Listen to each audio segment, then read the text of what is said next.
Get started. Was the meeting posted? Yes. Okay. First on the agenda. Commission will now take up matters to do with special one-day license applications for alcoholic beverages, beginning with the applicants for malt beverages and wine only. Kathy J. Kelly of Groovy Grub LLC, 96 Merrimack Street, an enclosed area adjacent to 96 Merrimack Street. This would be in conjunction with the Lowell Folk Festival this summer, starting Friday evening, or Friday afternoon, Friday evening, July 23rd, from 6 p.m. to 12 midnight, Saturday, July 24th, from 11 a.m. to 12 midnight, and Sunday, July 25th, 11 a.m. to 12 midnight.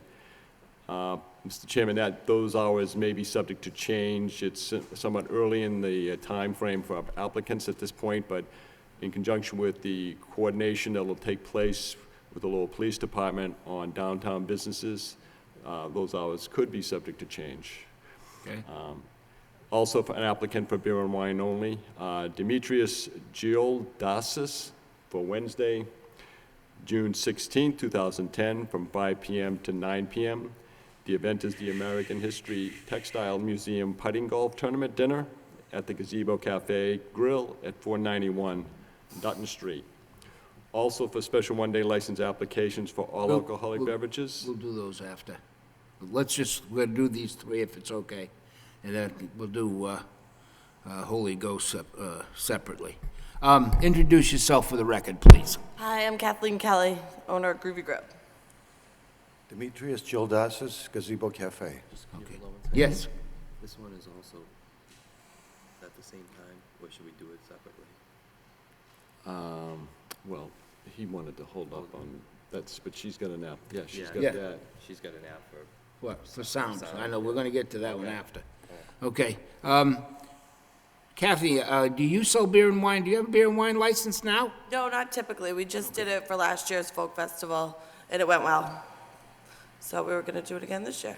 You sold beer and wine last year's folk festival? Right, just like this. I came before you and got these licenses. And you cleared it with the folk festival committee, there was no complaint? Yeah, it was great. Okay, okay. You didn't have any problems, we didn't have any problems or No problems. nothing, okay. And this is, of course, your event at the Textile Museum is indoors? Yes. Okay. I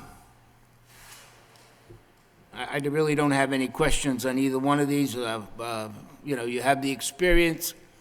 Make sure that, I believe that the Folk Festival will be holding some type of an organizational meeting or something. Please make sure that you have somebody, either yourself or somebody that works in attendance, so that everybody knows by the right guidelines.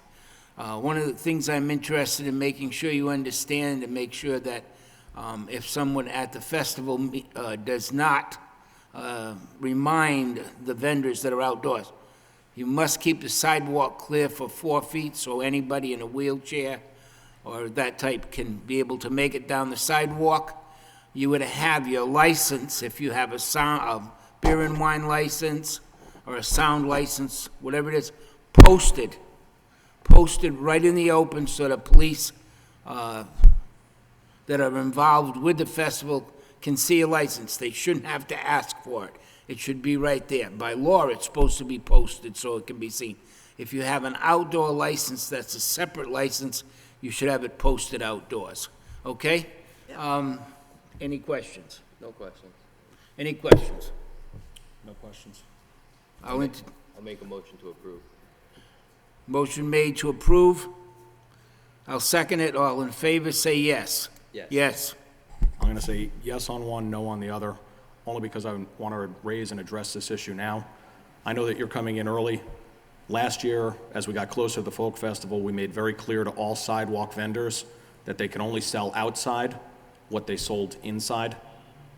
And if we're going to make an exception for you, we need to get rid of that rule, is my concern. That wasn't our rule. Because, well, it was last That year. was a folk festival. It was a folk festival's rule, but in any event. That's why we I enforced questioned it it. last year.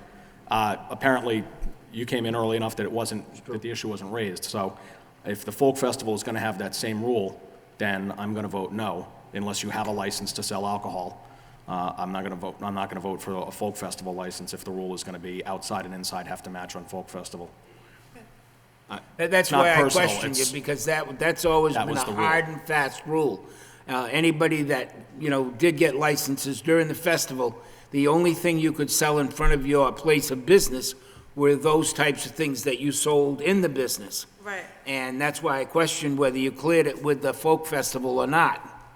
That you didn't have any You know, problems last year? you didn't have any problems last I- year, and we didn't, but I definitely think that it's something that has to be brought to that committee. The downtown area is divided up, and there are certain areas that are protected by the folk festival that you just can't go and set up, okay? Whether you're there or not, I don't know. All I know is that I agree with Commissioner Weicker that, if I were you, I would... I remember that rule, and I guess I thought of it as far as food was concerned, don't add No, any it's additional, anything. but I hear what you're saying. Yeah, it was And anything. it's nothing personal, but I just want to make sure Right. that we don't give you one ruling and somebody else another ruling, and we tell the bookstore they got to do this, and we tell the flower shop they got to do that. Right. If we're going to let non-alcohol vendors sell alcohol, Does. I think we need to be consistent, so. And we need to have the folk festival people involved in all these folk festival applications. Right. So that's why I'm voting no at this time. Okay, But you still got it. thank you. You got it, all you gotta do is find, but before you go ahead and order anything, or what, I'd find out what the The rules are. rules are, Okay. yeah, okay? All right. Thank you. That might be a good thing to discuss after, Mr. Secretary. I think what Commissioner Weicker was saying about having people come in at the very last minute to get a beer and wine license or something, we're well away from the date of the folk festival right now. Maybe at the end, we should set a date that any application for outdoor sales of beer, wine, or alcoholic beverage have to be in by the end of June, the first meeting in July. But after that, we don't take anything else in, because that's how these things happen. Somebody comes walking in at the last minute. That is a rule in the local festival guidelines. Excuse me? That is in fact a rule in the guidelines. I believe it's the end of June you have until. Do you have a set of those, Mr. Secretary? Why don't... But we don't have to follow the folk No, festival no, rules. no, We have our no. own rules, right? No, I know, but I mean, if, it's good to know that they've what's put being put out in. something Oh, that yeah. says they can't walk in on us the last minute. Right, but if someone does, we're not gonna tell them no. I might. Oh, okay. July 2nd is the date. July 2nd? The first meeting? It just saves a lot of aggravation and getting some kind of a ruling like this. I agree with Attorney Weicker. I don't want to start granting an alcoholic beer and wine license to every Joe Schmo on the street. And I don't want to piecemeal it You'll either. never, I want to be consistent. exactly, you gotta have a, what do you call it? Okay, the next special one-day licenses. Commission will now take up the matter to do with special one-day license applications for all alcoholic beverages. Nina Puga of the Holy Ghost Society for events at Holy Ghost Park at 65 Village Street, starting with a fundraiser Saturday, June 5th, 2010, from 6 p.m. to 1 a.m. Then there is the 25th anniversary for Saturday, June 12th, from 6 p.m. to 1 a.m. A baptism party on Sunday, June 13th, from 12 noon to 8 p.m. A wedding reception for Saturday, June 19th, from 4 p.m. to 1 a.m. A baptism party on Sunday, June 20th, from 12 noon to 8 p.m. The St. John Feast for Friday, June 25th, from 6 p.m. to 12 midnight. The St. John Feast continues to Saturday, June 26th, from 4 p.m. to 12 midnight.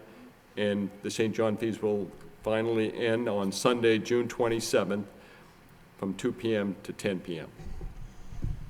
Okay, introduce yourself for the record, please. Hi, my name is Nina, and I'm a director of a Holy Ghost Society. Okay, I think they kind of sent you off to be the sacrificial lamb.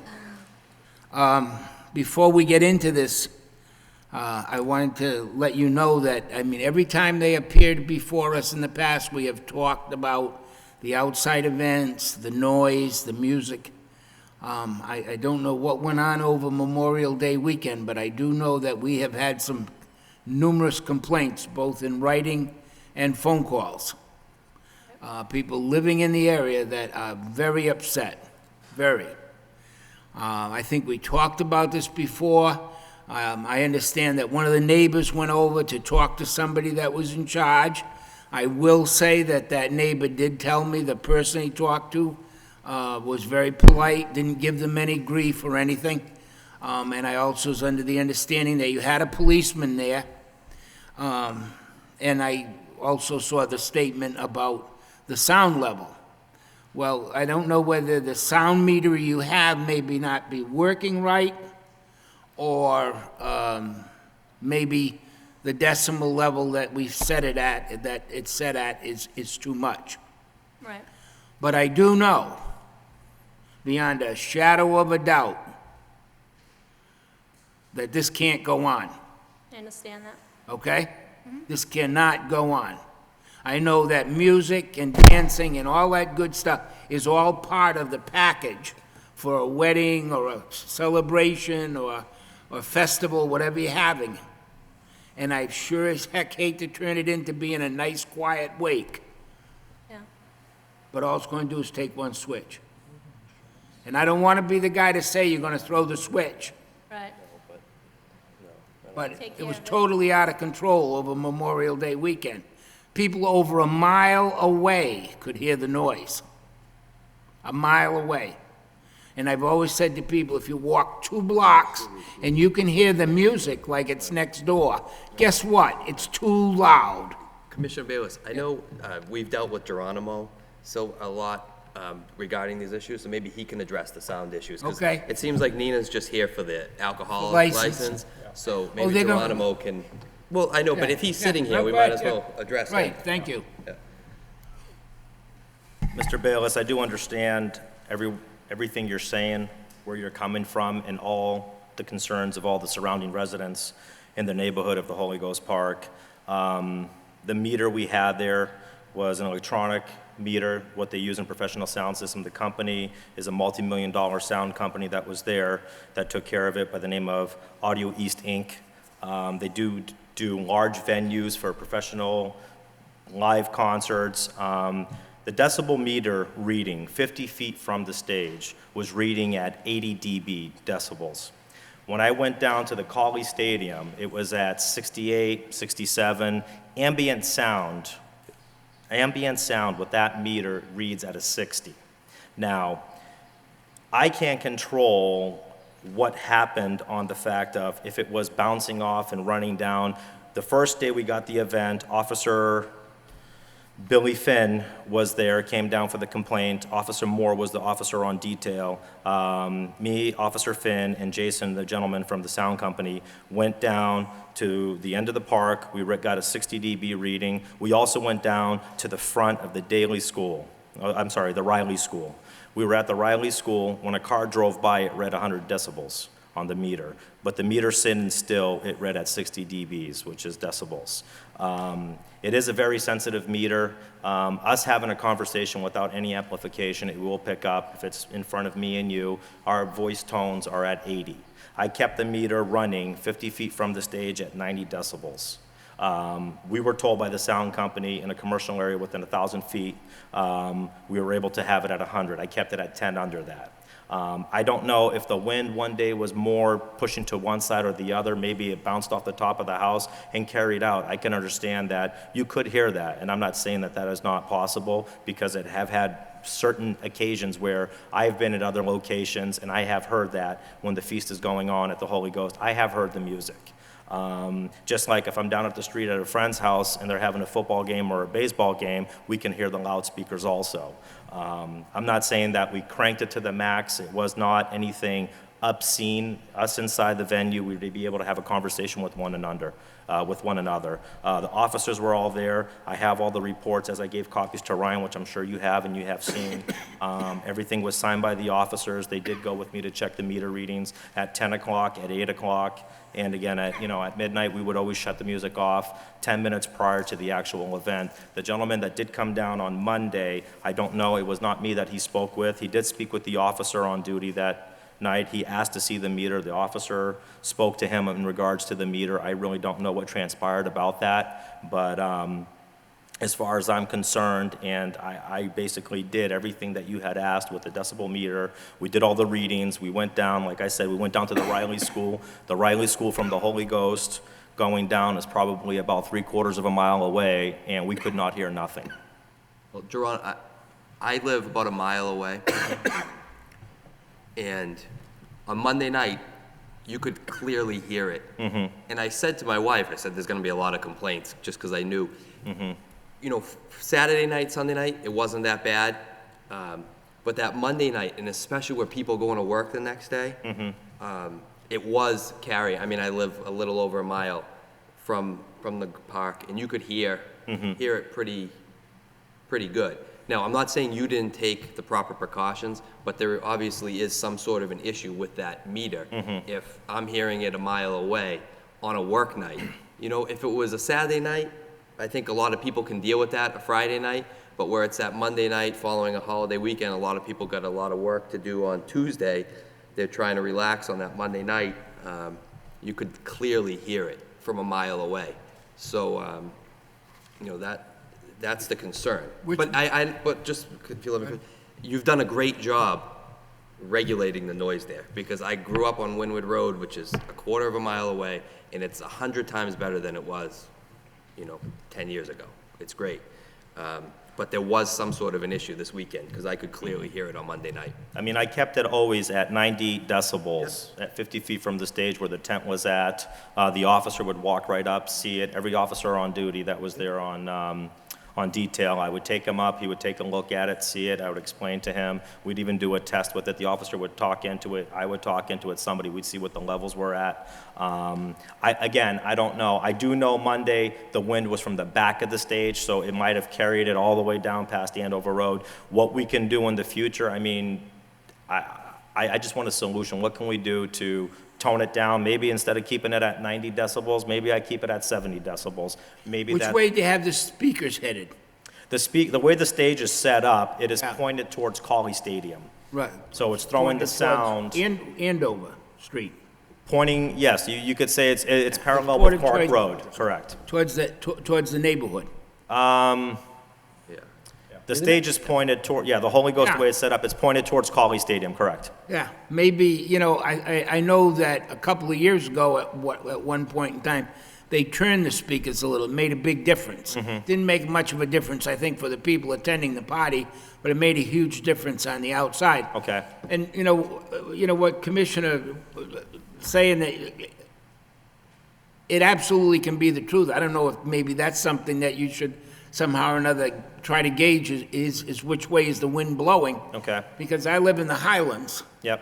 and I love trains. You know, I'm a train buff, but if the wind's blowing the right way, I can hear the train. You can hear the train all the way down on. It's just amazing. You know, a couple of nights, I mean, it was like it was running right down the street, which of course I don't mind, but the point being that you never usually hear it. You know, so.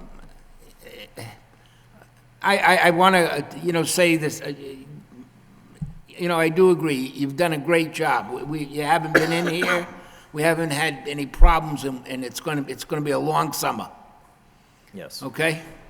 So, I mean, following after this meeting, me and Nina and the rest of the board have a meeting after this, because I knew this would be brought up, and we did call a meeting to discuss what our solutions could be for the future going forward from today forward, to see what we can do to contain, maintain, and not disturb the peace for the rest of our residents in the surrounding areas. Nothing? Okay, I mean, that's, hopefully we won't be back here, Okay. all right? All right. See what, you can talk to somebody about, it's been a great working relationship. You people do a tremendous amount of good for the community. I know that. I'm sure the other commissioners also know that. You run a good ship. I mean, we've very rarely ever had any problems. It seems the sound has been the problem, and it seemed that you had gotten a really great handle. And when I saw this young lady step up, I said, oh, they got a sacrificial lamb. They're going to push her out. We're going to beat up on her, and then she's going to go back and say, they wouldn't listen to me, Yeah. But I appreciate your honesty and and it shows your concern by being here. Yes. You obviously realized there was going to be a problem. This way here, we nip it in the bud, Correct. And maybe get the meter tested. I don't know, but I mean, I can speak to the sound company, but I appreciate your concern about it, and I know the neighbors appreciate it. Nobody had any complaints as far as the way they were talked. There was no wise guys or, any of that. The people, whoever were there that were running it, were very polite and very responsive. So, I think we've made tremendous strides. okay. Okay? All right, I thank you. Okay. I don't have any, these, you've got you got 2 events till 1 o'clock in the morning. Those are going to be, that's not going to be any sound outside though, right? That's inside. No, those are Did I read that right? Excuse me? Those are contained within the house. Those are in the house, are in-house. That's when you said, well, we were talking in-house, and I thought, that's a pretty nice building. It's if I remember correctly, it's a cinder block building. Yes, and it then is. you've got it finished beautifully inside. You probably got it soundproofed inside to prevent so you can talk to each other. Okay. I would say to the maximum extent possible that you can direct that sound. You've got Roger Street right there, and behind it is an industrial park. Yeah. And behind that's a highway. I mean, You to gotta the be maximum careful extent for you rock can set up to direct your sound that way, because I understand where you're coming from, and I How see, people I live see in. what you're saying. It's just that prior to us taking over, the people that had built this outdoor stage, this podium, basically pointed it in that direction. Right. So I'm gonna go back, we're gonna discuss it with the committee and see what we can do to justify and resolve this issue so we don't have any more issues like that. I don't know if we put a covering, maybe a tent going all the way across, try to muffle the sound over the dance floor, something to try to prevent that, maybe angle the speakers in a different way, maybe change things altogether, but that is something that I cannot make the decision on. That is something that the society, all the members of the board, which are the members of the House, are the ones that have to go to vote and decide on that, what they would want to go forward with. But what we will do as a committee, we can direct it in the best possible way, not to affect anyone else. Thank you very much. Thank you, sir. I'll entertain a motion. Well, just because I think it's Nina's first time here Yes, it on is. these licenses. That's I right. know it Oh, might- Nina, you're going to have the license on these. Right. Okay. This is the story. Listen well. This is your license. This license does not belong to Holy Ghost Park. It does not belong to the president of Holy Ghost. It does not belong to Father. It belongs to you. My responsibility. It's your responsibility. So you got to make sure that whoever's in the bar, tending bar, knows what they're doing. You have to have people that are there that are ever vigilant, because what happens is people come in, they'll go up and they'll say, oh, my daughter, she's 20 years old. Buy her a sombrero, But when the daughter falls down the stairs, and lands in the hospital, guess what? What was that girl's name, Nina? It's her fault because she had the license. Right. It's not my fault, it's her fault. So you've got to ever be vigilant on something. And I say this to you in all sincerity, Something even if the hint of something starts to go wrong. If you think somebody's over-serving people or you don't like the way it's been, you simply say the bar's closed. It's my license. Put it in my pocket, I'm going home. The old thing, I'll take my baseball bat and go home. Well, you know what? I'll take my license, because today you don't want to get caught up in that litigation. You don't want to get caught up in that stuff. And people today are out there looking for a reason. They're looking, okay? To me, it's amazing when you see national tragedies today. One of the ones that I probably was the Gulf oil rig. When the thing caught on fire, they had 11 men missing. Before the families even knew whether those guys were dead or alive, 6 families had hired lawyers. 6 families, and the fire was still burning. Everybody's looking for a free ride. I want that big check, and I don't care if I gotta take it from the church, or I gotta take it from you, or where I've gotta, and it's not my responsibility, it's yours. So that's the story. It's not said to scare you or anything like that. It's just that you be aware and ever vigilant of what you're doing, okay? Right. Any questions? No, sir. You are over 21. I am. Okay. I'm sorry I had to ask that. I'm getting old. I'll make a motion to approve. Second. Motion made and seconded. All in favor, say yes. Yes. Yes. Thank you. You're welcome.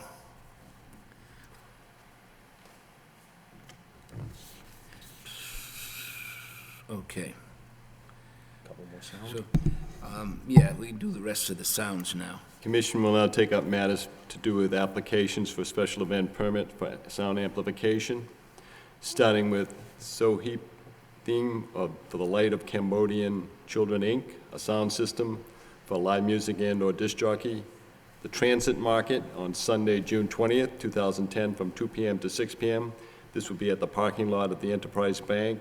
The bank is at 222 Merrimack Street, but I believe the bank parking lot is accessible by way of Middle Street. Eric Sack of the Southeast Asian Water Festival for sound system for live music and/or disc jockey for the Southeast Asian Water Festival for Saturday, August 21st, 2010, from 10 a.m. to 5 p.m. This will be at the Heritage Samples Pavilion on Pawtucket Boulevard.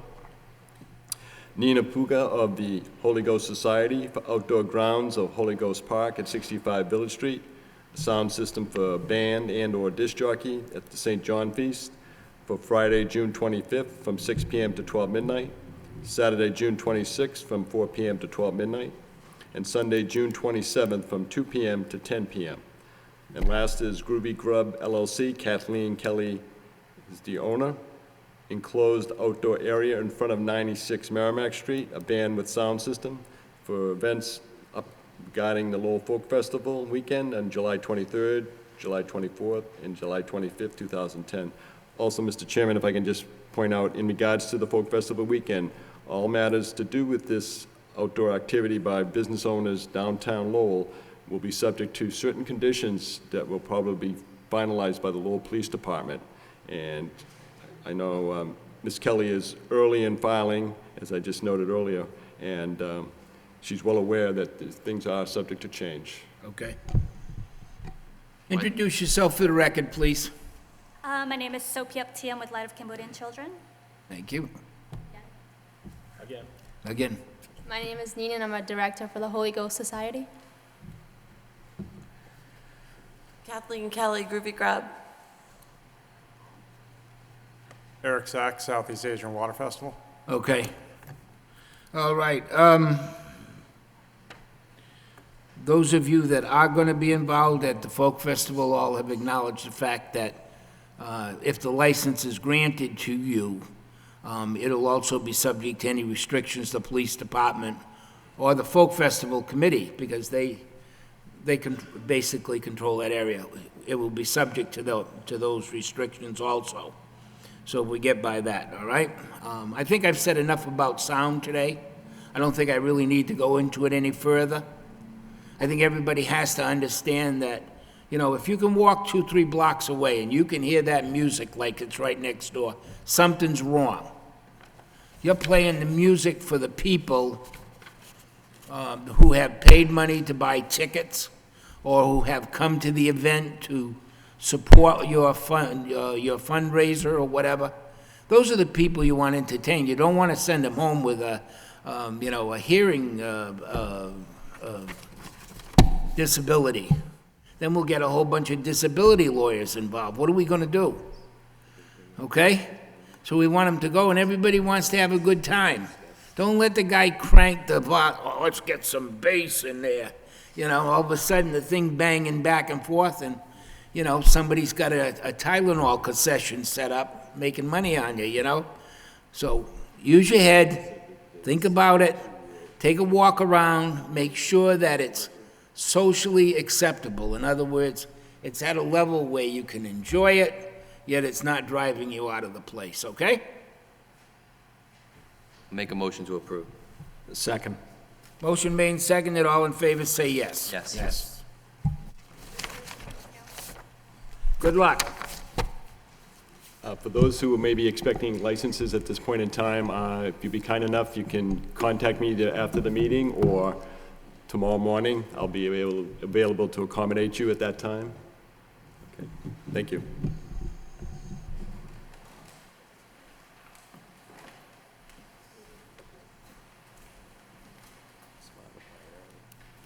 She's smart,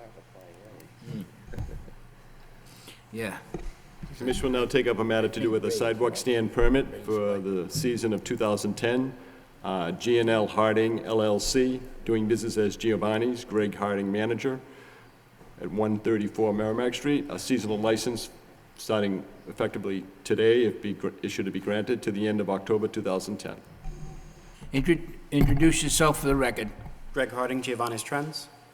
Okay, Greg, I presume that you've put a bond and whatnot on place with the city? Yes, we have. Okay. What are you going to be selling outdoors? Sunglasses, flip-flops. We know we know the folk festival rules basically. Yeah. It's similar to what we have inside. So Okay. reflective. Just Any a little bit problems? less expensive. Any problems? No. Make a motion to approve? I'll second. Motion made and seconded, all in favor, say yes. Yes. Yep. You're all set. Thank you very much. Just a reminder, make sure you keep the sidewalk clear so they can. Right, There's 4 a lot foot. of elderly downtown, so make sure they can get by. Yep.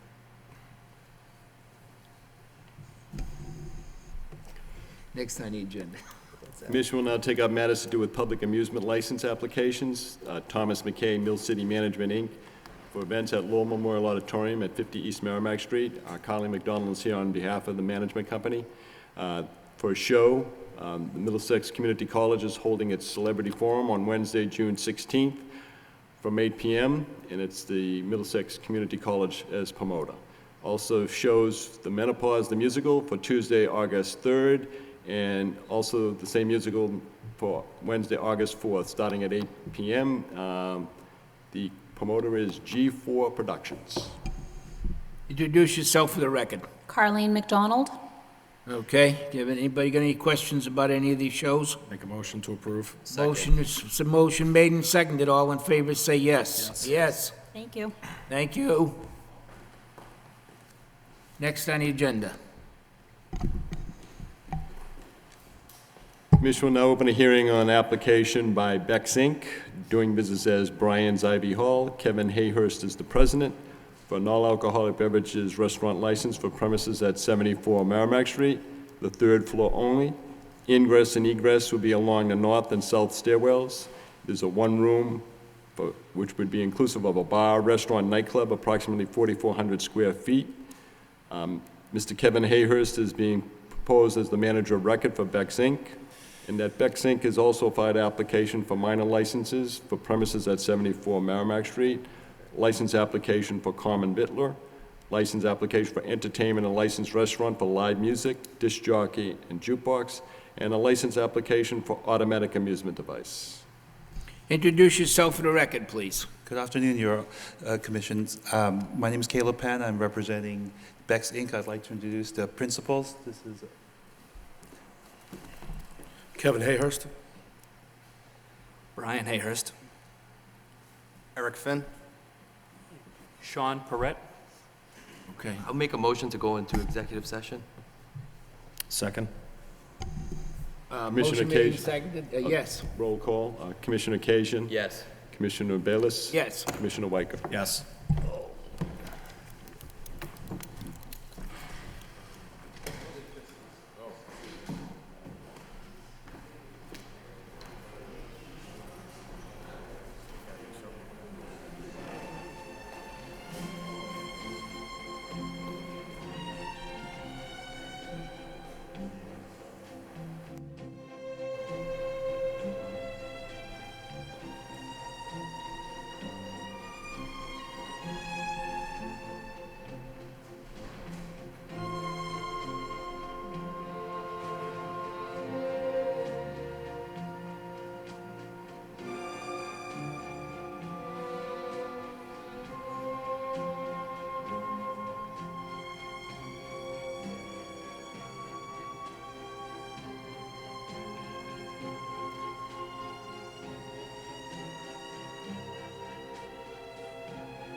See, he was arrested. But it's Mr. Judge knowing that he had done the wrong. That's fine. Are these the new pictures? No, I saw it, that's fine. I trust.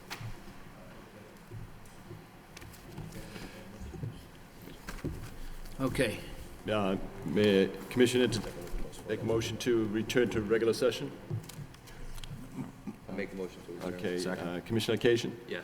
Commissioner Bayless? Yes. Commissioner Weicker? Yes. Commission now return to the application of Beck's Inc. for all alcoholic beverage restaurant license. It's the ceiling with lights, Yeah, speakers. yeah. Mr. Chairman, just for the record, I have an affidavit hand-printed by the attorney representing Beck's Inc., Caleb Pan, in which he attests to having properly notified abutters in any church, school, or hospital within 500 feet of this public hearing, and proper notice was sent out on the day in which the publication was published in the Lowell Sun newspaper on May 21st. Do you have the green cards? I've provided them to you Mr. provided them? Okay. Secretary. I have them. Okay. So in that Okay, regard. well, all right, well, why don't we open it up first, and if you gentlemen would all be kind enough kind of to fade off to the right there. Is there anybody here to speak in opposition to this license being issued? Anybody to speak in opposition? In opposition. That portion of the hearing's closed. Anybody to speak in favor? In favor? In favor. That portion of the hearing's closed. Sorry, you're, I just wanted to point out the historical, Go over to, Louis, we probably know more about that building than you do, unfortunately. Unfortunately, Louis, we do. Okay, you want to see these gray hairs right here? You gave me many of them. it's a historic building, it's on Oh, the yeah, it's a National historic. Register. It's more like a hysterical building, please.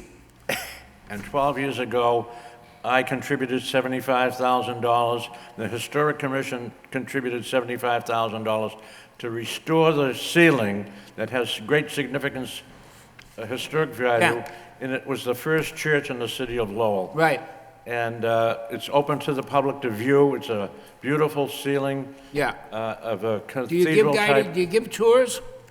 I own the building. Yeah, no, I figured that, Louis. I didn't think you threw 75,000 into somebody else's building. I'm not as dumb as I look, you know? Now, Here's the issue, I think. here's the issue, is right, go. All right. First of all, this place has the worst reputation in the city of Lowell. So you guys know that before you're even... Right up. Come up. Come up, gentlemen, because this is so important that you hear this. It Because has see, a terrible reputation. Before you even open this place up, you know you're dealing, you know, you're walking uphill on this one, all right? So it has a terrible reputation. Now there are condominiums in the area, which sound, I have a feeling is gonna be an issue, but there's no one here to speak against it. So, and it was properly noticed. and That's advertised. And advertised. So that's gonna be an issue too, I have a feeling. 3, I don't know if you guys saw the Lowell, well, let me finish and then I'll let you. I don't know if you saw the Lowell Sun yesterday, but 7 establishments were hit up in a sting. And I have a feeling each and every time the Lowell Police Department goes out and does a sting, your place is gonna be one of them, just because of the reputation that it's had in the past. So you guys got a lot of work ahead of you going in there. And I think that's what Commissioner Bayless is talking about, how it's giving him gray hairs. I know it's a new ownership, and we got to give you a clean slate, but know going in that this is an uphill battle for you guys.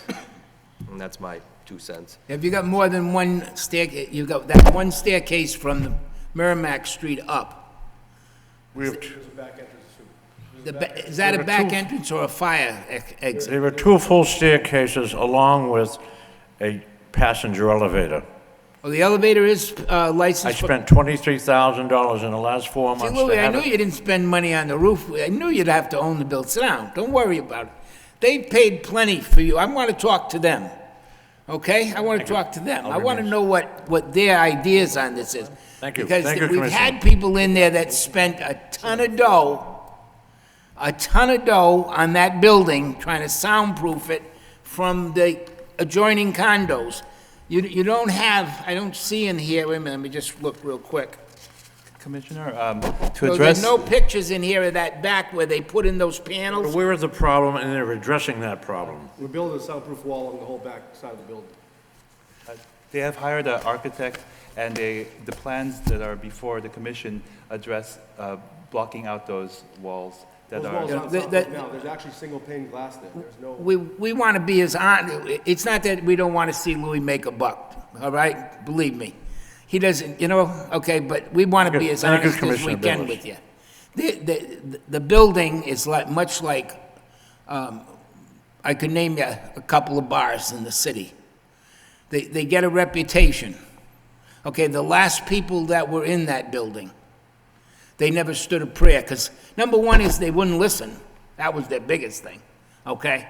They'd have people standing on the sidewalk, lined up the stairs, waiting to go in. Well, you got a little people start pushing and shoving on the stairs and the whole 9 yards, and it just gets crazy. And you can't do that.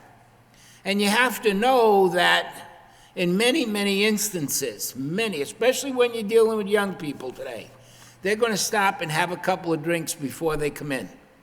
They're going to go to the local package store and grab a six-pack of beer or go, sit and have a few beers.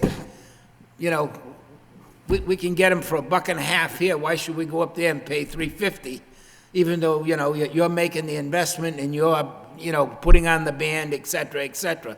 So you have to be doubly aware, because unfortunately what happens is the judge says, where did you have your last drink, son? And all of a sudden, for a lousy $4.50, your whole thing blows up in smoke, because this jerk, I could put it another way, but we're on television and my grandson watches it. He's only 7. He tells everybody I know too many bad words. So I try to clean it up a little.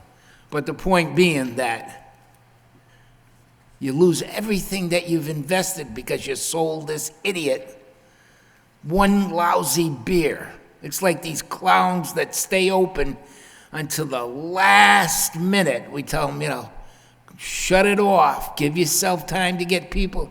If I can get that one more beer. Well, that one more beer is going to cost you more heartache than you can possibly imagine. So I would say to you, and I will say this on television, and I know there are people not going to like what I'm going to say. Nobody from the downtown business neighborhoods here. No. They'll have plenty to say after you open. I'll guarantee you. They'll have plenty to say after you open. But nobody shows up here to talk about it, to make sure that they are concerned about their neighborhood. They are concerned about these condos that they have paid huge money for. Okay? We actually met with them the other day, with the Lowell DNA Association. We met with them over here You did? to address them, yeah. Well, that's a good idea, because you got to live with your neighbors. I told them I'd attend every meeting I could and do whatever they need me to do to keep them happy.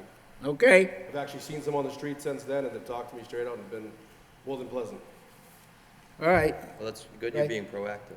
Oh, it's nothing like you got to stay ahead of it.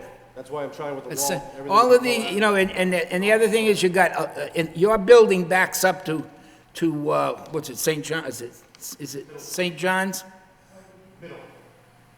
Middle Street, but the building that's there is Father John's, excuse me, St. John's, forgive me.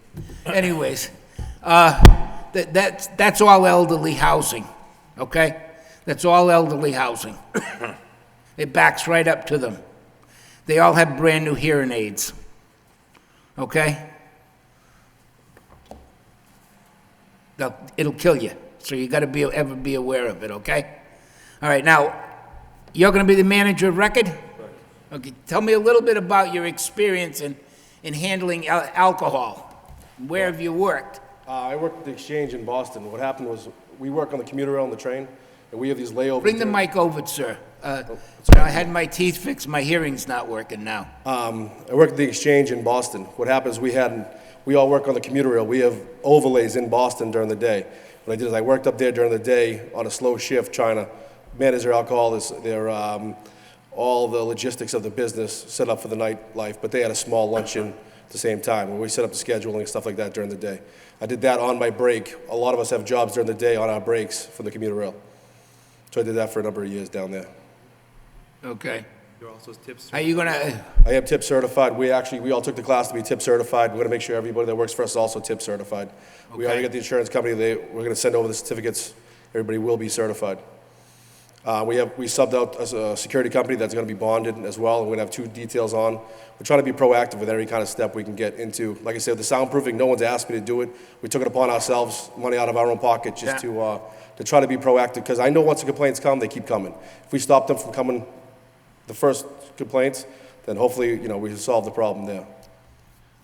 Let me ask, what steps are you going to take in order to make sure that the police have full access? Every other bar is on the ground floor. You can walk by, you can see what's going on in the windows. If they're going to check what's going on after hours, it's visible from the street for a cruiser driving by. I'm very concerned. You're up on the 3rd floor, out of the way, and we're talking about the plans have windows being blocked off. How are you going to address that issue? We actually plan to put the details on, and actually emptying they can stay there till it's empty. I don't have a problem with that. Anything, I'll work with them in any way they want to make sure the place is empty. Yeah, I'll do, if the details have to be there longer, and I plan on having my security company, they know they're going to be there till everybody's out, and they're going to stay on the streets until everybody's gone. Not just get everybody out, push them on the streets and leave. I know that's another issue too, when everybody empties out on the street, that's where the commotion starts. I actually want to make sure if they have to be present in the details, I don't have a problem paying them till 3, if they're going to stay and make sure everybody gets safely in their car. We also talked to a taxi company to see if they'll sit there, have a few cabs out there at 2 in the morning, so if people are intoxicated, which, hopefully not, but they have a... No, they won't be intoxicated. No, that's, the language was bad choice. Nobody's They will not going to be intoxicated. But just so they have an alternative transportation. So when we're you trying to walk take in our the own front business. door, there's some stores there on the 1st floor. Counselor, there's some stores on the 1st floor, right? There are 3 stores. On the 1st floor. The 2nd floor, is it totally vacant? That is vacant, that is correct, it's sealed off. It's sealed off. So if I went in the front door and they've opened the 3rd floor, no, I can't go up the stairs because I got a bum leg. I could never climb those stairs. Where's the elevator? I walked in the front door. It would be in a restaurant on the 1st floor called Olay's. We have access to Olays. Hernandez, who's with the court, he works with the court system. So the access to the 3rd floor You is gotta go through into the other You've store? got to go through one licensed establishment to get to the other licensed establishment? Step over to the mic, Counselor, please. Hopefully, the only ones that will be using the elevator are those that are handicapped to take care of disabled patrons that might want to frequent this establishment. What's the name of the store that they're gonna have to go through? Olays. Olays? O-L-E Olay. They have a license. Restaurant, they're a license holder. They're Spanish tapas bar. They're a license holder. And Mr. Hernandez was going to come here today to address you, Works for the to court welcome their arrival, saying that one lounge would complement the other lounge. Let me ask you that, Mr. Hernandez plan on being open at 1:30 to 2 o'clock in the morning? He does? But he's not open there now, is he? It's open till 2 now. He's open till 2 now? Okay. And he's part of the court system. He works as a housing court Yeah, specialist. I don't care where he That works. has nothing to do with him Yeah. serving No, but I'm alcohol. telling and you, they get- he's a high-grade person. Yeah, And oh, nobody's yes, saying been- he's not, Attorney We would never Saab. expect anything less. We're saying it's not relevant to this You proceeding. know, really. Mr. Chairman, if I just may interject, one thing for the board Yeah. to consider is, in the plan that I have been given earlier this afternoon by Attorney Caleb Pan, there shows an elevator in the plan, existing. The question is whether this existing elevator is been certified by the state for passengers as I opposed... asked, he said it was. I asked him that. Didn't you just say the elevator's a passenger elevator? Yes. Does it have the state It's certification? not designed for any, for example, taking cases of beer up to the 3rd floor. That's strictly a passenger elevator. Is it all carpeted? Lou? Handicapped, Does it have nice paneling? I would say it's in excellent condition. It is. Okay. Big enough to put a casket in to shoot it up to 3 floors? It runs fine. We're gonna try and put you up there eventually. You're welcome to come. I'm sure the new owners would like to have you as partners. I'm gonna tell you what, I mean, They've got a lot you of know, money. hopefully you've got your agreements in place, and you know, and I mean, I know that you own the building, so I can't. Commissioner Bayless, these people have been working there diligently for the past several weeks, updating the place and making it beautiful, in my opinion. It was pretty Give beautiful credit for before. downtown people. And the It question's was. not whether it's, Yeah, I guess the question's not whether it's beautiful, the question is whether it's safe, accessible, and not gonna create, I mean, it has a very bad history. And the name, I don't even know why you would open under that name, given the history that's associated with it. But be that as it may, I mean, the location has got a history of problems affiliated with it. Perhaps I could provide you with a security analysis and plan provided by Lockdown Security. no, you know, that, we understand that and we appreciate it. And I think my fellow commissioners and I, we look at it and we're trying to be as honest as we possibly can be, okay? The building was in beautiful, I mean, I know that you fellows have probably done a lot of work on it, but that building was in beautiful shape after the last place that was there. I mean, Counselor just said they put $150,000 to restore the ceiling. It's a magnificent looking thing. It's as beautiful as the auditorium ceiling, okay? But the physical plant itself doesn't produce the product. It gives you a place to put the product, but it doesn't produce it. So it can be the most beautiful place in the world, but it can be a bloodbath. We used to have a couple of those in the city. I'm not going to name any, but in my younger days, people told me about those things, and I remember them. So, I mean, I think all we're trying to say to you is that sometimes you get the backwash. It's hard to explain to people that if a barroom gets a reputation for selling drugs, it's almost impossible to stop it. It's like throwing a pebble in a pond because the word travels like crazy. If you get a reputation that you sell to a minor, I say this to people all the time, every single kid over here at the University of Lowell, everyone at high school, these kids can reproduce a false ID on a computer. You know, the good Lord himself would have a hard time distinguishing it. But that's your responsibility because you're choosing to go into that business. So incumbent with that is a lot of responsibility. And all we're trying to say to you is that that place has, in the past, had this reputation. And unfortunately, we've had to deal with it and deal very severely with it. But, you know, I can understand and I appreciate it, and I think you're being proactive, which Commissioner Weicker said, that's the first thing, the first step in the right direction. I would have thought, with the advertised in the paper and everything, that there would have been people down here from the condo associations and from the downtown Lowell area because of what's happened in the past. But obviously, you've hit some strides already with them. And you know, hopefully we're going to be very proud of it, and it's going to be a place that's going to have a good name and be operated very well. Let me just say one thing in closing, and then I'm going to pass it off. The police are your friend. They're not the enemy. There's an ordinance in Lowell. If you even have an argument, I'm not talking just, you know, the Red Sox, the Yankee deal, I'm talking an argument. You call the police department. It will never be held against you.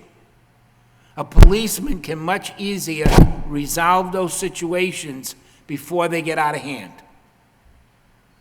If you allow it to escalate, or there's a fight in your bar, and you do not call us, we will be seeing you once it all comes out, and it does come out. Ray, anything else? I think I voiced my concern very clearly with having a third floor location.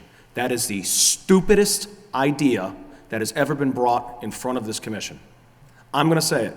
I've been probably one of the biggest proponents of more places opening downtown, and there is plenty of ground floor, street level, readily accessible by emergency personnel to include police locations that are available. If you want to look at that, that, I would be inclined to consider it. But putting it on the third floor is stupid. Absolutely stupid. You're asking for trouble. I won't endorse it. I'm going to tell you right now that it's just wrong. I don't like the idea that a person has to go through one liquor license establishment to go to another one, because when the issue comes up as to where they were seen coming out of, it's the poor bastard on the ground floor who's going to say, well, they went out my front door. Commissioner, may I clarify one issue? There's plenty of ground floor real estate. Put it someplace where the police can get to, where the ambulances can get Commissioner, to. I don't think you appreciate the fact that this has its own front door that leads all the way to the third floor. Right. The exception would be a handicapped person who cannot climb stairs.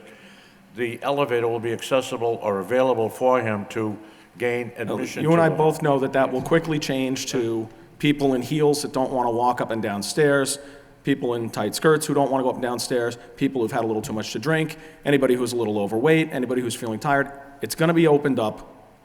I'm telling you, it is a problem.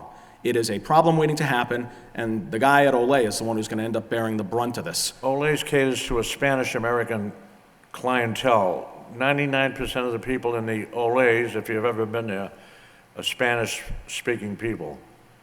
I've been there plenty of time, and I wouldn't agree with that analysis, but I'm not going to profile any bar and say, this restaurant serves these clientele and that one this.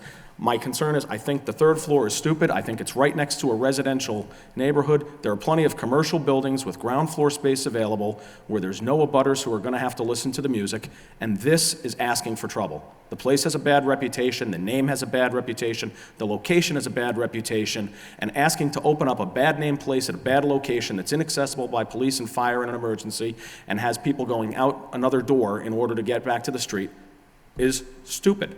That's it. Well, the building is fully sprinkled, number one. Number two, we have 2 sets of staircases plus the elevator. And it's always been a cocktail lounge on the top floor. There's many a young couple in the city of Lowell who had their engagement party in this particular facility. Louis, that was a different time in a different place, in a different era. There were people that stood up and took responsibility. In those days, that was entirely... please don't prejudge I understand, these people. Louis, please. I'm not even going to comment on that. People having, you're talking two different crowds when you're talking about people having an engagement party and people going out clubbing at 2 o'clock in the morning. We've already had incidents downtown where large groups have mass exited, and it's just stupid. I'm going to get 300 people running down a flight of stairs in the event of an incident on a dance floor. I don't want to deal with that. I'm going to have a dead body in this town, and it's going to be coming out of that place if it opens up on the third floor. That's ridiculous. I've already voiced my concerns, but you're talking about this elevator, and I guess a concern that I have is someone gets intoxicated in your place, takes the elevator downstairs to Olay, but walks through Olay, and Olay gets busted, or vice versa. Someone's drinking an Olay, is intoxicated, shoots up to your place, and you guys get busted. I think The elevator is strictly for disabled people. Access is restricted, Commissioner, I believe, so that they would need to be escorted downstairs. I'm just, that's a concern of mine. But not because of your council's representations today, but because of you guys. I think you are trying to make a good effort. You're investing in the city. You've put a lot into this. I'm going to give you the benefit of the doubt. But I will tell you, if you come in here, the license is going to be gone. But I'm going to give you the benefit of the doubt because of you 4 individuals, not the other 2 that are with you. You 4 individuals, okay? Yes. That an elevator cannot be restricted to disabled persons. If a person has a heart condition or a weak heart and can't climb the stairs, you can't say, well, you're not disabled, you don't have a broken leg, you don't have a You and I know that, but these are the representations that are being made. They're planning on breaking the law. I mean, That's a concern. That's what I just heard. And that's why I was, yes, go ahead. Excuse me. As far as whatever we have to do, if we have to put an escort or somebody that's at the front door on the ground level, they can escort them up to the 3rd floor and down from the 3rd floor. I mean, again, we're trying to make every effort we can to work with the city. Like I said, I just see it being a problem. You're going to have a dead body on your hands, and you're not going to be able to get personnel in and out of there in the event of an emergency. It's dangerous. The place is just not suited for a nightclub. It might be nice as a restaurant, it might be nice as a place with a lower capacity, but a high-capacity nightclub is suicide on that location.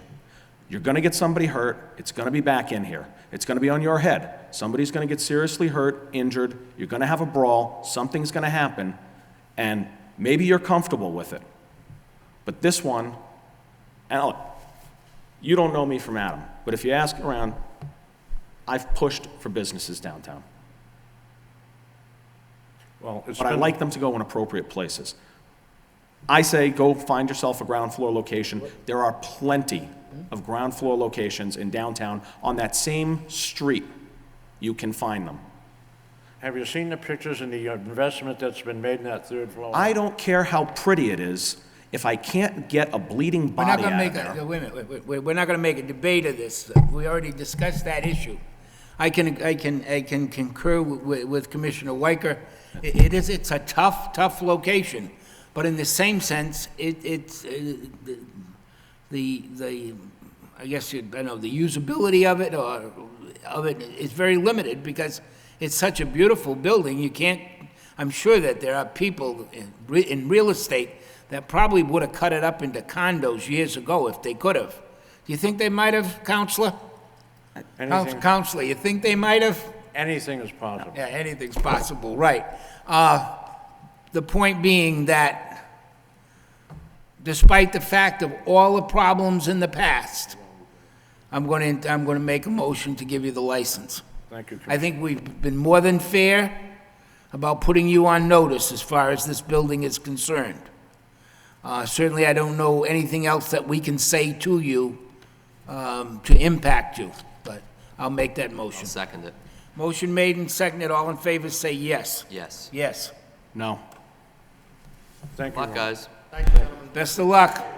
I do wish you luck. Thank you. I just see trouble coming.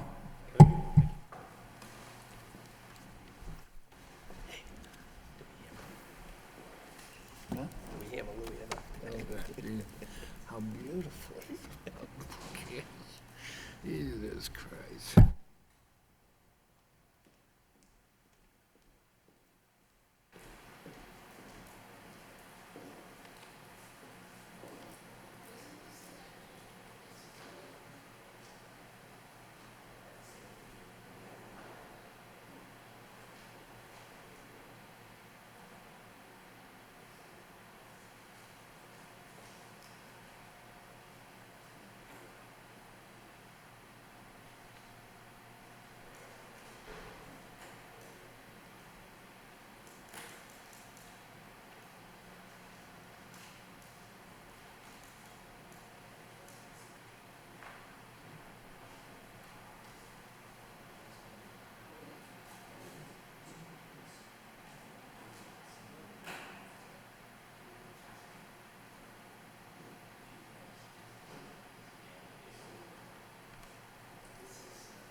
Commission will now take up the matter due with an application for a secondhand motor vehicles used car dealer license.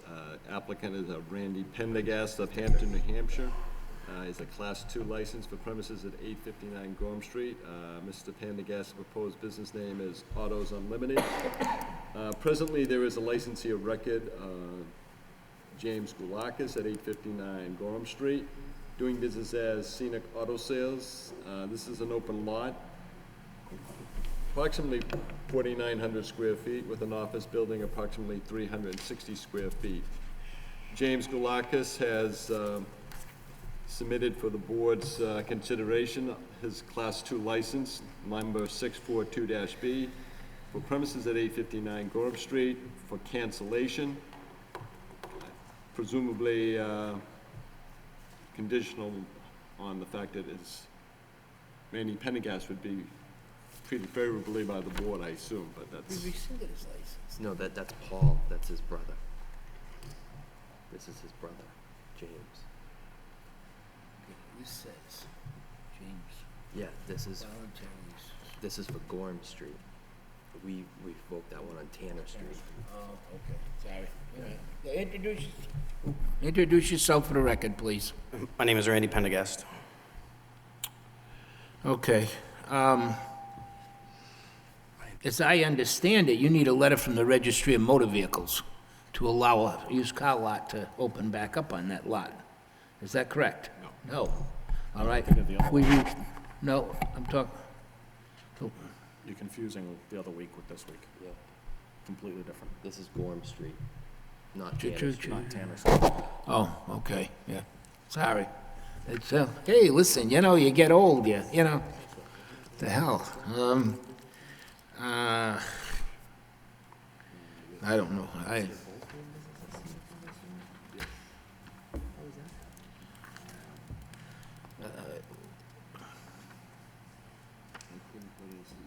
Initially, James Pendergast had a corporation, City Commerce Sales Inc. Beginning last year, beginning of this year, he sought to have it as a sole proprietorship. Yeah. The DBA, he may have registered,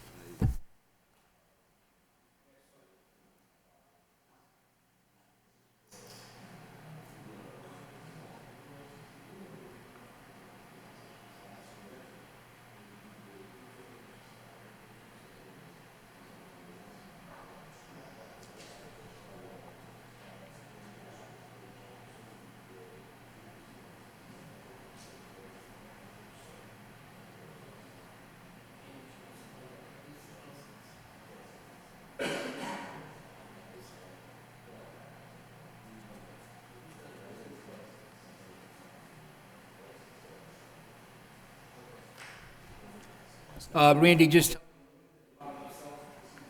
Excuse me, sir?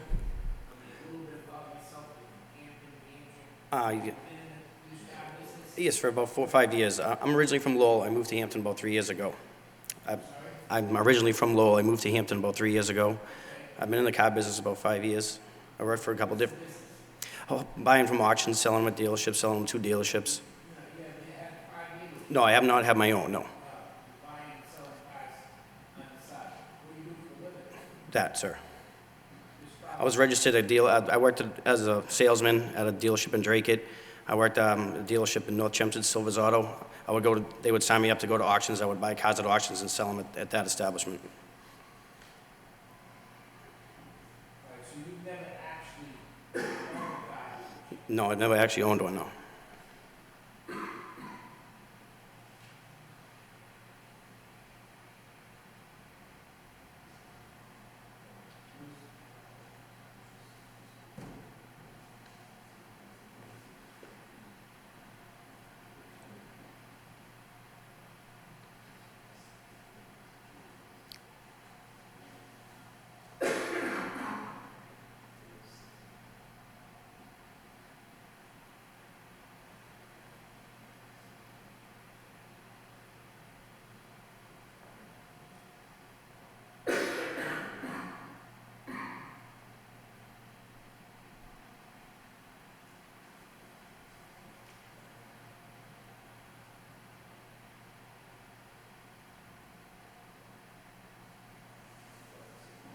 But it can't be. Also, if I may just interject regarding the image, the commission is now looking at a GIS picture from the City of Lowell website. Yep. It's a picture, a photograph.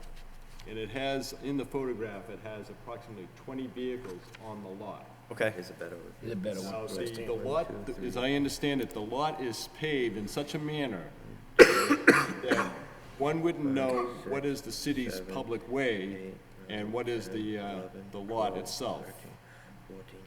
So that there is possibility of encroaching on the public way. Whereabouts is the public? So my understanding is if you keep the cars parked 4 feet away from the sidewalk, is it 3 to 4 feet? Right here, and the road is right here. What's the street? It's Gorham Street, 3A. Yeah. This is the old, this is right here, is the Butler School. Butler School. Oh, okay. The Oh, old the fire Butler. barn, it's right over here. Yes. Okay, the fire barn, all right, that's. The lot is actually 5,700 square feet. Problems with the guy put in the car. What it is he's got some of the car, I bet you these 2 cars belong to the lot. We've had that complaint before here. I don't Remember? Oh, yeah, we had the complaint with the people putting the cars across the way. Well, according to the picture, if you look at it, it's not gonna hold 17. It's, the license is for 20 cars, the most you could, at a stretch, Sorry. what, 15? I heard you, I would be like, I would say more like 12, but, because I'll split it with you, 13. We'll call yeah, one car and a whatever, half. yeah.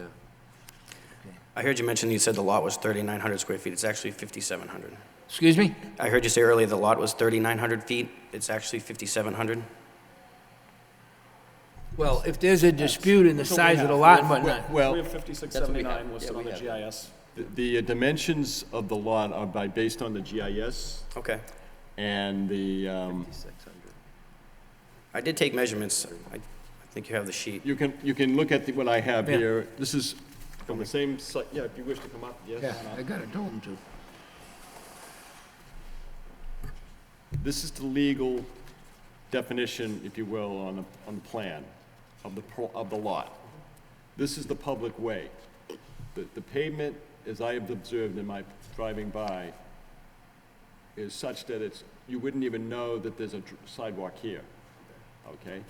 So, in the back where the building sits, you have one corner starting to the end, you might say in a north-south direction, it's 80 feet. And then it's kind of the way the lot is laid out, it's kind of like a oblong. It's not necessarily a true square, not a rectangle. So you have odd numbers starting with the left side facing, if you were to face Gorham Street, 74, less than 75 feet. Then you have two spots starting in the front, 40 feet here, midpoint, and then about 35 feet from the midpoint to the other end. And then on the other side, running parallel to or perpendicular to Gorham Street, you have approximately 63 feet. So the lot as it reads, if you took it on a scale, and I believe the reading that I took on a scale of 1 inch equals 20 feet, best case scenario, exclusive of the building itself. Now, you're gonna look at the building, which is approximately 360 square feet. You take that away from your open space. It's my best guess estimates that it's approximately 4,900 square feet. But even if you were to, now, just in history, as I recall, zoning board matters, the zoning board of appeals has reviewed issues to do with special permits on lots. The rule of thumb has been a parking spot of approximately 180 square feet per vehicle allotted for, I guess that's 20 feet by 9 feet approximately. Now, whether that's a true estimate or a proper way of measuring it today, I don't know. I think when you're talking about that 20 by 9, they're also allowing space for vehicles to back in and out. I mean, because obviously you could stack more on there head to toe, but they've got to be able to maneuver if you're going to drive them. What involvement is James Galakis going to have in this business? He'll be my No, landlord. I know, I'm just, none? I'm just renting the lot from him. How about Paul Galakis? Is he going to have any? No.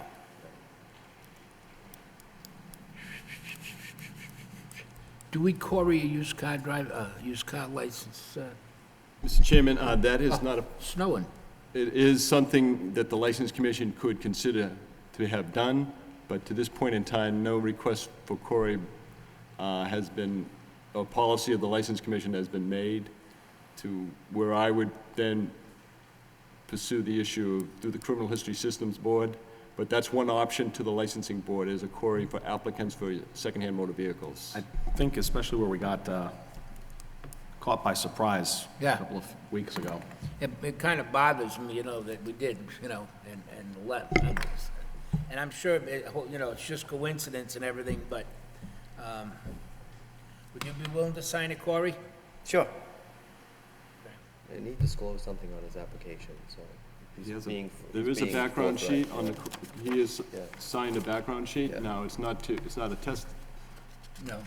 But he's not being, I mean, he's telling us what it is, so. But this is not something, I'm not sure we're Yeah. at Right, liberty no, I to understand. discuss. Yeah, we're not gonna discuss it, they just, it's in here. It's right here. It's right after this page here. That's fine. And then James Pendergast, is he a license holder in the city? James Pendergast? I don't, there is no James Pendergast presently licensed, but the name is, of history, has some history in licensing. Yeah.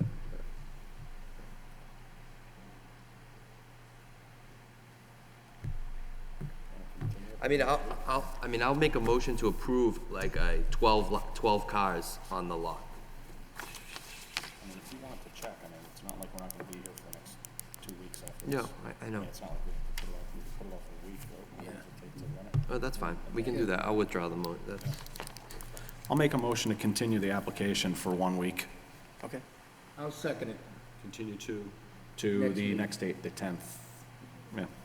And in the meantime, we can run the Have appropriate them check. sign a query. Yeah. Have them sign a query and run it so we know by the next meeting. Right, so we don't get caught. right, I'll need to prepare the Corey form, Yeah. make it available. He'll have, actually, it's his submittal. The form will be made available to him, to you, Mr. Pendergast. You fill it out, I'll explain it to you, and then I would go from there Okay. through the system, through the Criminal History Systems Board. It may take,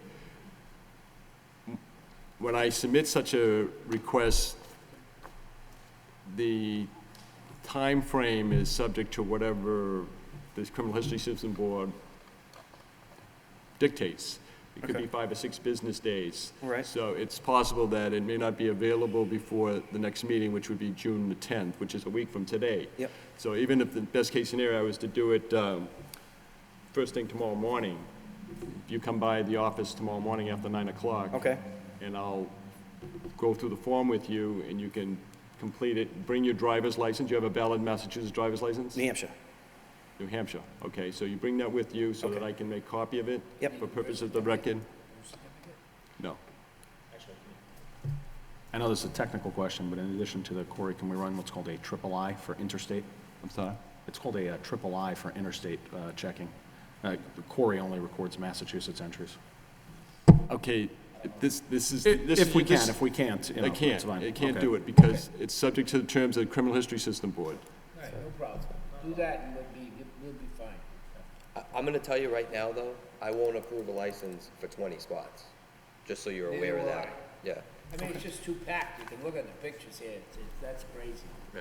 And we had problems with that lot because the guy that was there before you was putting cars across the streets from the fire line, and the firemen were calling.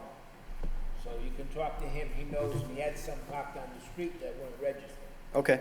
So, you know, this time we're gonna clean it up for Yeah, once. I understand. Right? Yep. Okay, what did you do? You made a motion, didn't you? Yeah, I'll make a motion that we just continue it a week in the event that, and I would say, and I'll amend the emotions to say that in the event that we don't have the paperwork appropriately ready in time, you know, if you tell him that it's not Oh, ready, absolutely. then I would not, then he wouldn't have to show up and get another date. But, you know, Until it is until it is, you know, we'd put it out another week if So so. the meeting after June 10th would be June 24th, and that's probably... 17th. Chances are that would probably be the time. Okay. 24? So you want me here first thing in the morning? Yeah, Yeah. see him tomorrow morning. Okay. Thank you. Anyone Thank in you. favor? Yeah. I'll Motion made and second it. All in favor? No, say Now, in yes. the meantime, this license that Mr. James Galakis has surrendered for cancellation, do you want to hold off on any action on that, or? You wanna possess the license until we, I don't want to surrender the license till he's approved for everything. All right. Okay. Because presently, there are no cars on the lot. there are no Yeah, the cuts? cars, the things, so why do you want the license? Well, I don't want to surrender the license. If it doesn't work out for him, I'm It'd be going a subject back to in another there. hearing if you wanted to... Just recouping right now. Just give it Oh, back to okay. him. Just give it back. Take it back. Take it back.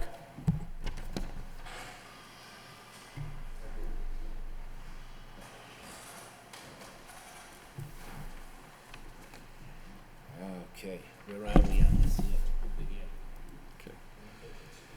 Communications. Okay, with respect to communications for the License Commission, Superintendent of Police Kenneth LaValle, there's a communication dated May 24, 2010, allegations of misconduct against TR Enterprises, Inc., doing business as El Rincon, Ray Serrano, manager, all alcoholic beverage restaurant licensee at 135 Central Street. Also, on file, we have 6 communications from the superintendent, all of which are dated June 1st.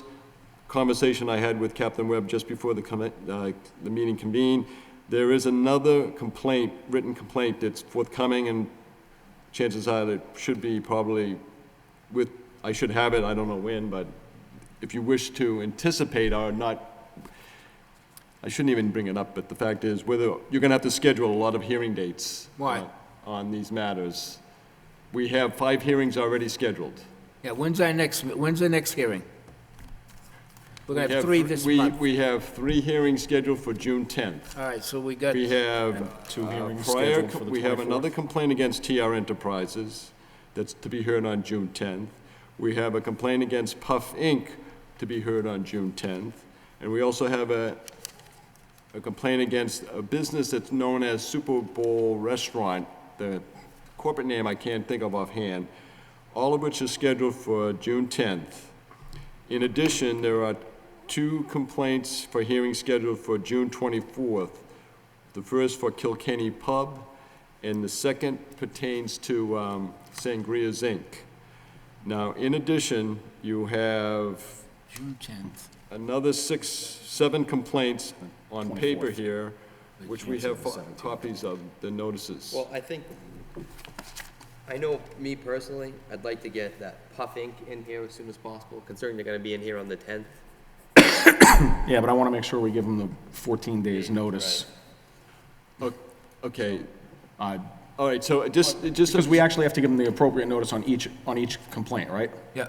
So I want to make sure absolutely, we give them but the 14-day thing is, notice. with regard to the nature of the issue with respect to Puff Inc., if, for example, it's solely to do with the sale to a minor, as the alleged illegality.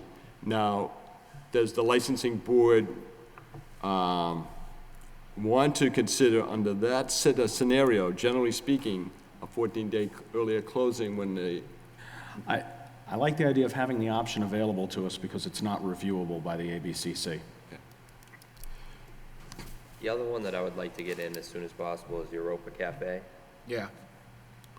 because they have a history with us, a recent history. Again, I'd like that same 14-day option. So if we could put them on for June, no, that won't be enough time, will it? Yeah, the we'd have to best go for case the first scenario meeting for in July. those 2 licensees would be June 24th.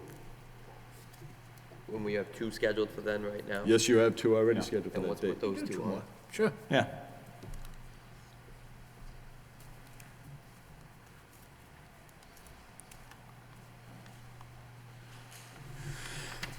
Okay, now, if we can communicate to Captain Webb at some point in time, Captain, if we could communicate to you the establishments that we're going to be hearing on,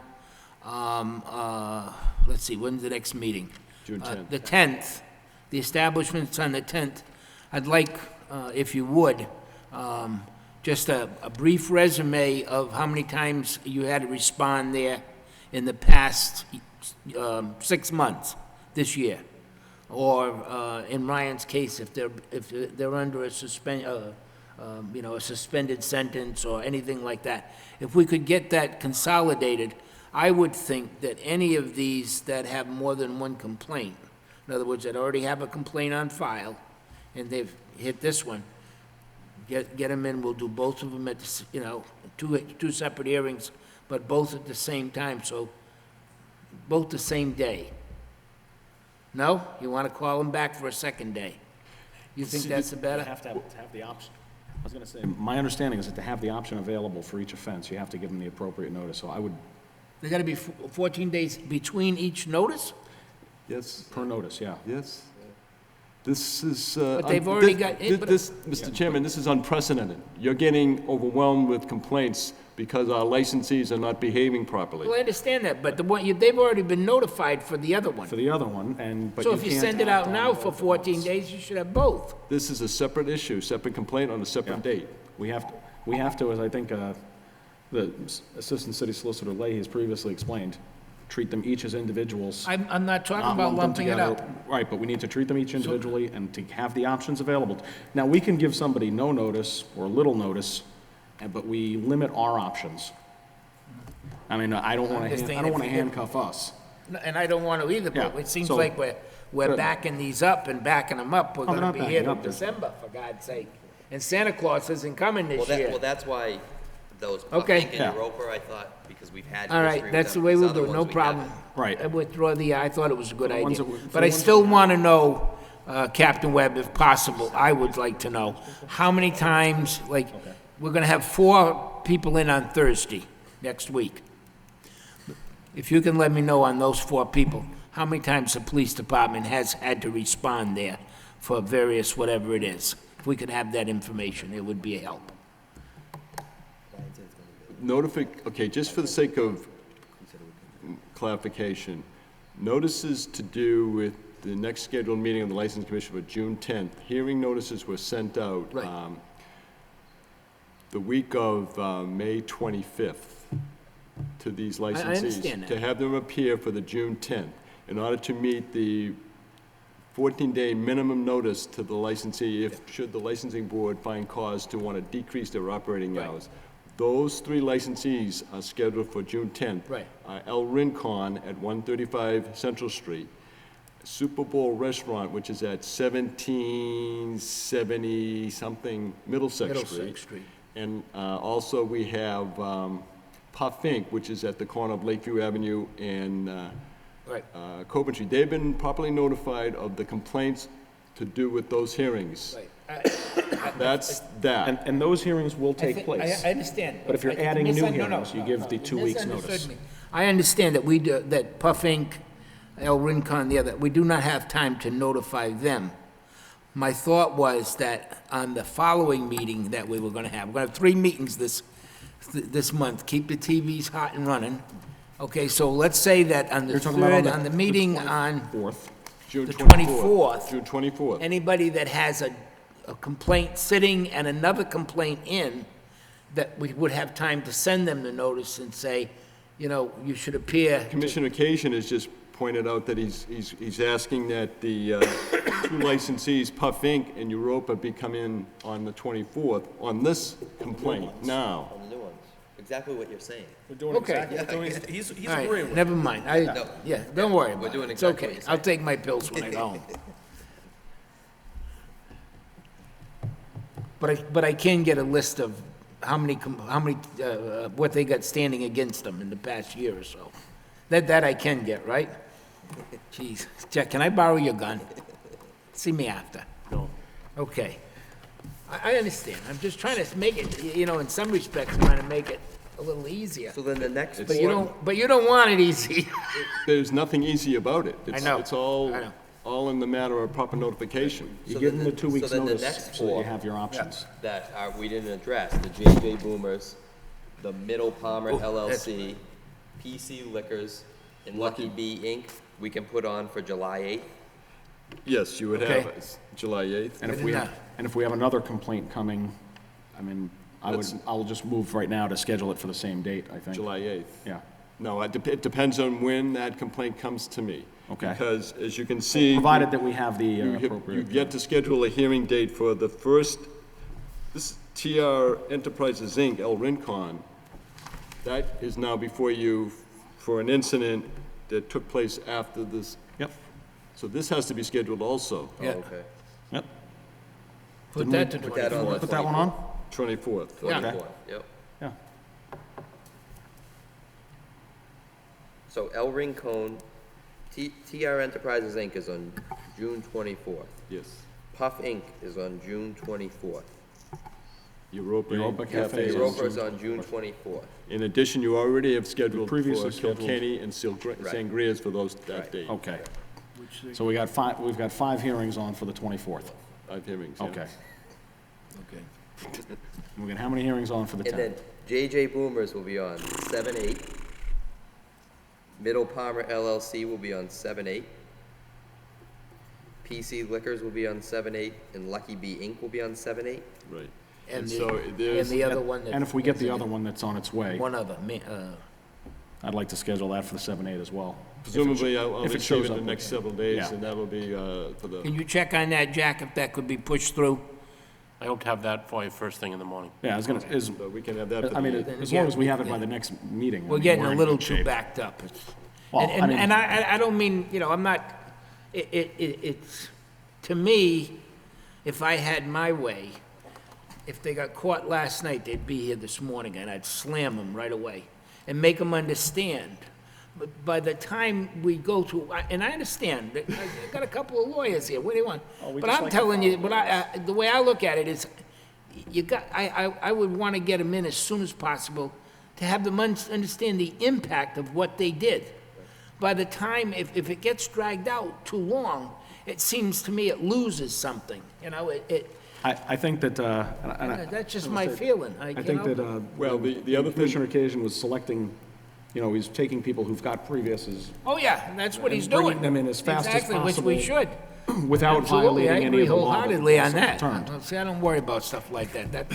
That's why you guys were appointed to the board. You can worry about that. It's called due process. Bringing up that constitutional stuff. Who are If you? I may move to another matter Yes, on the you agenda. may. For a more civil matter, Lisa Couture of the Duville Senior Center Care, she had forwarded a communication May 28th. It's requesting an amendment for a special one-day license that she had applied for beer and wine only, for an event held at the Duville Senior Care at 981 Barnum Avenue. And the initial application was for alcohol, beer being available starting at 6 p.m., but they're also offering a pre-concert affair for some selected guests in their courtyard, and they're just requesting that license that was granted April on 22nd. April 22nd be amended to allow for this pre-concert affair starting at 4:30 to 6 p.m. I'll make a motion to approve. Second. All in favor, say yes. Yes. That was a tough one. And we have some matters to do with legal issues. Massachusetts State Legislature and the governor have signed what is known as Chapter 116, the Acts of 2010. It's an act requiring proof of legal liability insurance for all persons licensed to sell alcohol beverages for on-premise consumption. Apparently, as I understand it, and I'm sure Assistant City Solicitor Fenton would be able to elaborate, when this particular statute will take effect. Yes, this was signed by the governor on May 28th, but there was no emergency provision in the statute or in the wording of the statute itself that would make it effective other than 90 days from that date. So that would bring it to August the 26th when the statute would become effective. Can we,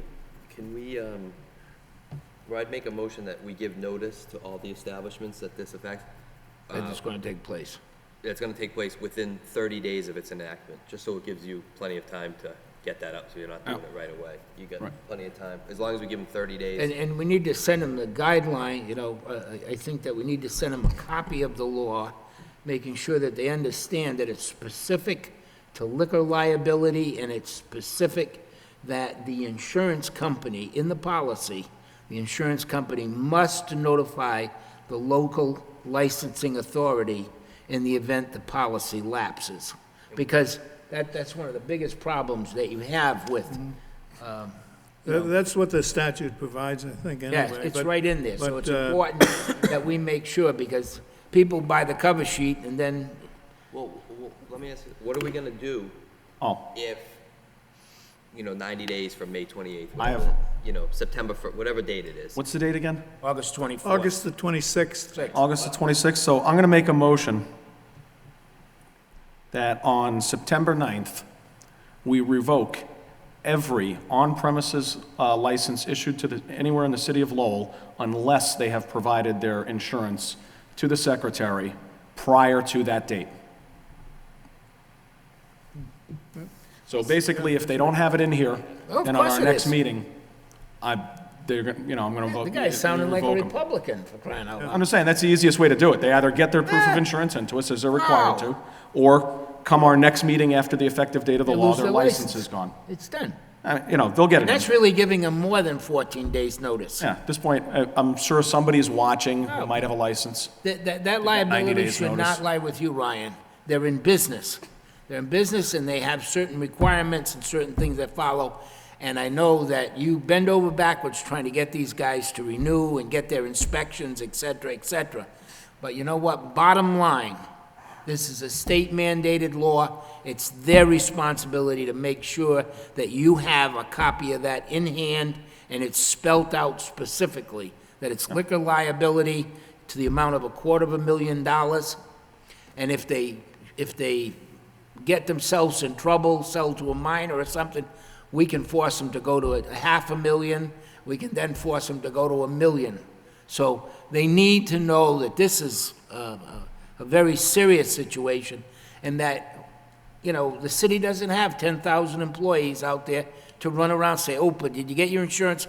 Please get your insurance. You either get it or you're out. I think it's a great idea. Just with Ray's motion, Great idea. I would just propose this amendment.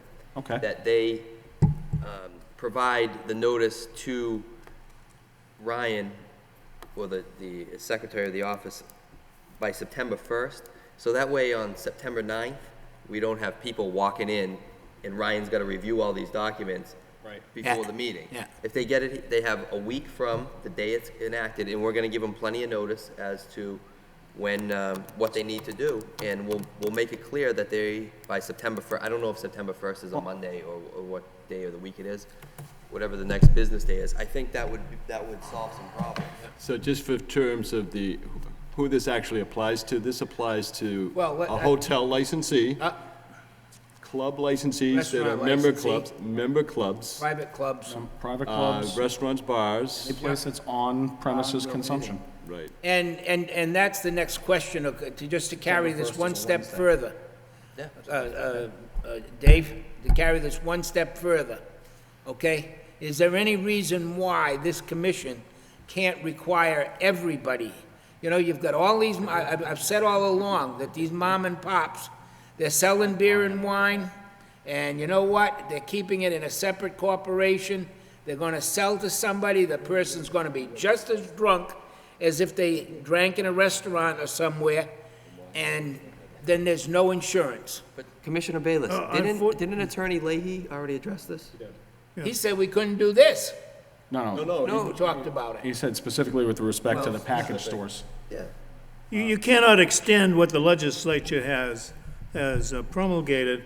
It's going to have to be the legislature that extends it to beer and wine or what have you. We as the licensing authority cannot demand that. We can't write the law? We're not writing a law. We're making it a requirement of our board to give a license. The town of Drake will not give a liquor license to anybody who's not tips trained. It's part of their requirements when you go before the board. It's that simple. We need to establish our own personal guidelines, things that we decide, whether we want to have a quarry or we don't, these people are operating and they're endangering the public. But didn't Attorney Leahy provide us with an opinion? If you're saying he's wrong, that's fine, but he provided us an opinion. I think he is. Okay. I think that the local authority, the local licensing authority, can put whatever restrictions they want on that license. And I think one of the things that we should be doing here is making sure that these little variety stores that want a beer and wine license so bad have insurance for selling that stuff. Why should a man or a woman or a person that owns a business who's dedicated their life to this business, okay, they have to buy this insurance? But you got mom and pop on the corner over here doing the same thing, the same exact thing, but they don't have to get insurance. It's inadequate. It's just not. They have more to lose.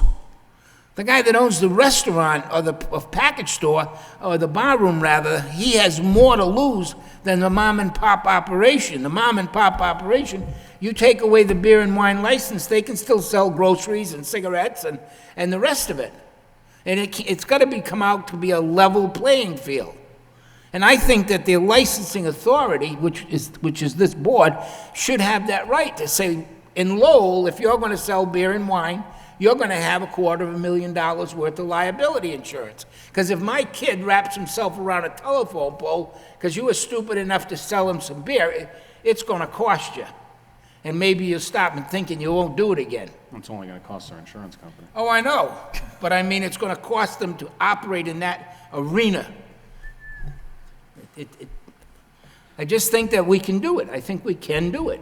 Attorney Leahy, Assistant City Solicitor Leahy, Mr. Chairman, addressed that in a written decision, written recommendation to the It board. was a recommendation. I'm saying, So you're asking another city solicitor to come out with another decision this, separate? Ryan, this law on liability insurance for restaurants and bar rooms and everything just got passed. It's changing the picture. People are sick and tired of people owning beer, wine, restaurants and bar rooms, and they have it in a separate corporation that's worth nothing. So the person gets hurt and they sue. The guy says, hey, you can take the business. I'll see you later. I'm going home. Because his house and everything else is in another... Assistant City Solicitor Fenton, let's just, I think, to paraphrase the chairman, could you look into what effect, if any, the change in the law has had on the previously issued opinion from Assistant City Solicitor Leahy, and what creative solutions you think could be brought forward to address the chairman's concerns within the bounds of the law? Yes, certainly.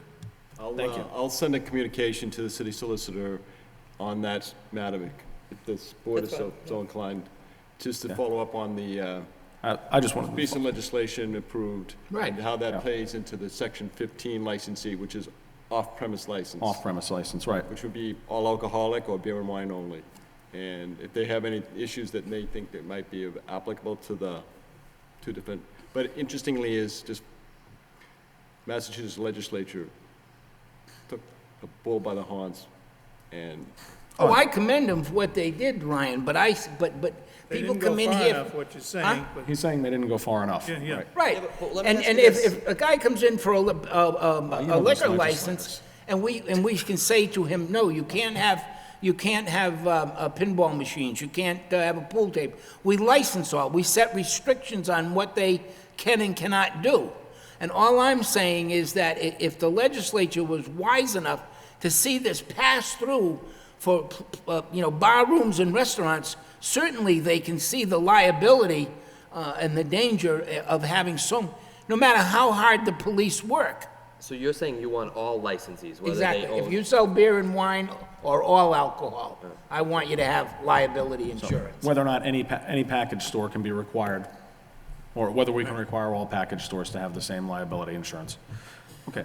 I just think that the legislature, when it passed the law, Yeah. and gave some authority to the License Commission to increase the requirements for insurance in the event there were previous violations and so forth. Right.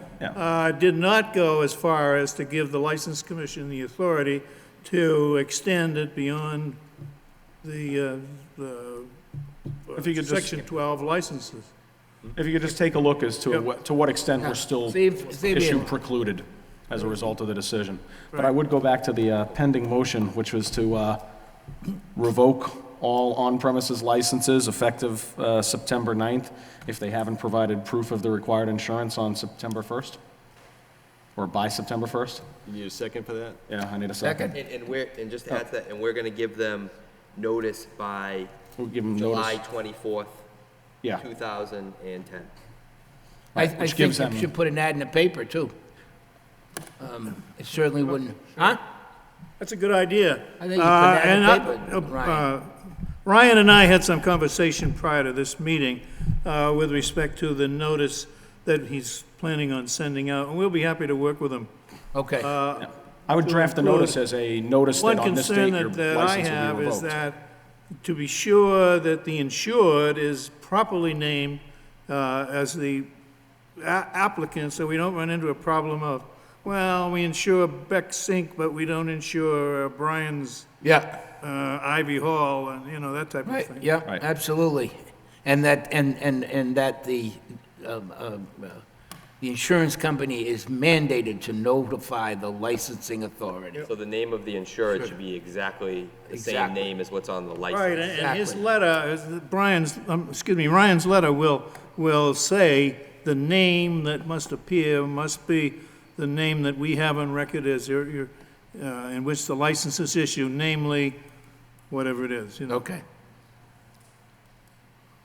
Okay, last but not least is the draft on Thank Rule God. Number 30, Rules and Regulations of the License Commission. Persons under 21, common victular, restaurant, bar, club, lounge, and live entertainment, Section 12 license.